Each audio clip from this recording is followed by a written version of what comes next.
Did your customer want to return something or get a refund and you're wondering, how do you enter that into QuickBooks?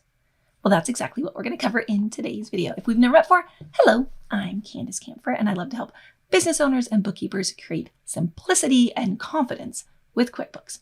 And that's exactly what we do on this channel through tips and tricks. So today's video is all about refunds. If you are looking for the online version, go up above or down below. I have a special video for you. This is all about desktop. So if you're a desktop user, you are on the right video. Let's jump in.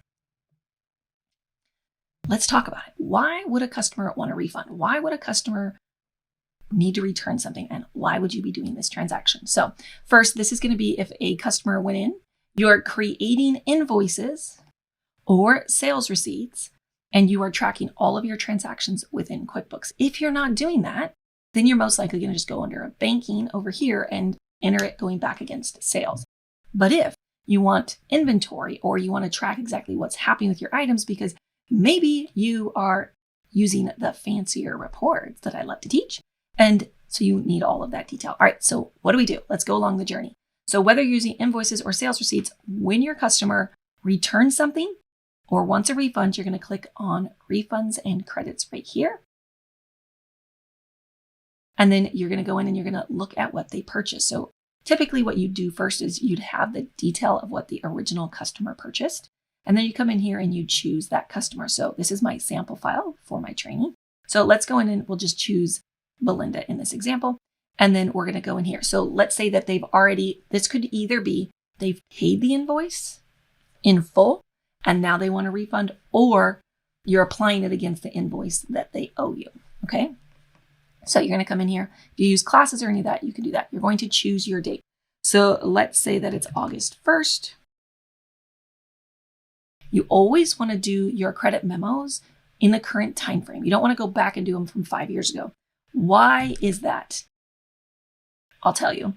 I'm going to do a future date. So depending on when you're watching this video, this might be a future date from now. Who knows? My videos live on. But what you're looking for is you want to do it in the current time frame so that whatever today's date is, whatever time frame you're at, and you haven't filed, especially if you have sales tax, you want to be doing it during that time frame, because credit memos, if it's a taxable item, will impact. So you don't want to do something back from a long time ago. You want to keep it current, even if you're also maybe cleaning up old customer mistakes. Either way, you want to be doing it in the current time frame. So let's go under book sales and say that they wanted to return 10 books, and maybe the books are $20 each. Just say, for example, that popped up. It has to do with pricing. Don't worry about it if you're not using that feature. And so down here, we're going to have a credit of $14 with sales tax included, because this is 7% in this example. And so the overall credit is going to be $214. You can come in here and you can add a memo. You can add what happened. You can add your customer address, all of that. This is just an example, so you can do whatever you need for yours. Now you have two options. When you click save, you can click save here. I'm going to save it without classes. You can also go down to the bottom. No matter how you do it, it's going to ask you a couple questions. It's going to say, do you want to retain this credit? That means you want to use it on their account in the future for this particular customer.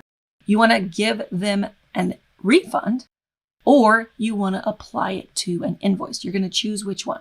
If you choose to retain the credit, it's just going to sit on their account. If you choose to give a refund, I'll click that and click OK. You'll notice what comes up is going to be, how did you refund them? So you're going to choose, say, your bank account. You're going to say, did I refund them with, say, PayPal? Did I refund them with cash, credit card, whatever it is? You're going to choose that here, the date that you're sending it to them. If it's cash, if you gave them a check, if you processed it through a Visa card, it can actually process it straight from QuickBooks. Now, if you don't want it straight from that, you'll need to make sure you have credit cards set up as cash if you don't use them if you don't actually process through QuickBooks. That's another training for another day. Let me know if you need that, but you'll want to make sure that you select what it is. Okay. So let me just tell you what I was referring to right now. If you have a merchant outside of QuickBooks, yet you have an option here as Visa, it's going to try to process it through QuickBooks. So you could say Visa. If you want to process the credit card here, you would click that and you'd have to have your merchant set up. If not, you just leave it as unmarked. Now you can decide. If you do use merchants, we're getting a little deeper into this, but if you use merchants, then that money might be coming from your merchant account, which would be considered undeposited funds. It's sitting there waiting to be deposited. If it came straight from your bank account, you're going to want to choose your bank account. If that refund just straight came out, even if you're using a credit card, okay? So that's some extra details that you may need. You may not, but just know what that means. If you need more help with understanding undeposited funds, I'd recommend checking out Candus QuickBooks because I go much deeper into that, okay? This whole entire example is if you're actually refunding your customer, you choose their name, the date, what document that you're going to, like reference number, and you probably want to add their address. So I'm going to click cancel. And now I'm going to say, so you can also click up here. If you just have if you say you want to retain the credit and then you give them the refund later, you can come up here and click use credit to give refund. If you want to apply it to the invoice, which was that third option, I'm going to click here now. This particular customer has no invoice, but if they did, it would show up. So let me I'll pause the video real quick. I'll go create the invoice and I'll come back and show you. All right, so I went in and created an invoice. So I have an invoice now for Belinda. I'm going to click on use credit to invoice. So if you want to apply it to an invoice they already have on their account, you can click that button. Then this screen will pop up and you can see their invoice will come here. If they have more than one, you check the one you want. And then you're going to choose how much of this particular credit you want to apply to their invoice. So if they had 5 and you just want only $50 to apply to it, that's up to you. If you want to split it between different ones, or if you want to put the full amount. And then when you choose how much you're going to apply, you click done, and that is it. You've now applied. If we go back under the customer, we go to our customer and we come down here. We'll move this up so we have a little more room. We see our invoice, the amount of the original invoice that I created. We see that we've applied our credit to it, which was half of it. And now the balance over here shows that there's nothing left on that credit memo. If we open the credit memo, the full amount of the credit memo has been used. And you'll know if only part of it was used because down here it will say remaining credit and the amount. So let me know, did you enjoy this video?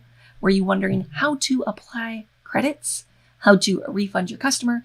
You want to make sure that you're using it in this strategy if you use invoices or sales receipts and you want to track them to the customer center. So let me know below. Did this help you? If you are new here and you haven't subscribed, don't forget to subscribe and give this video a thumbs up and turn on your notifications because it helps us reach more people.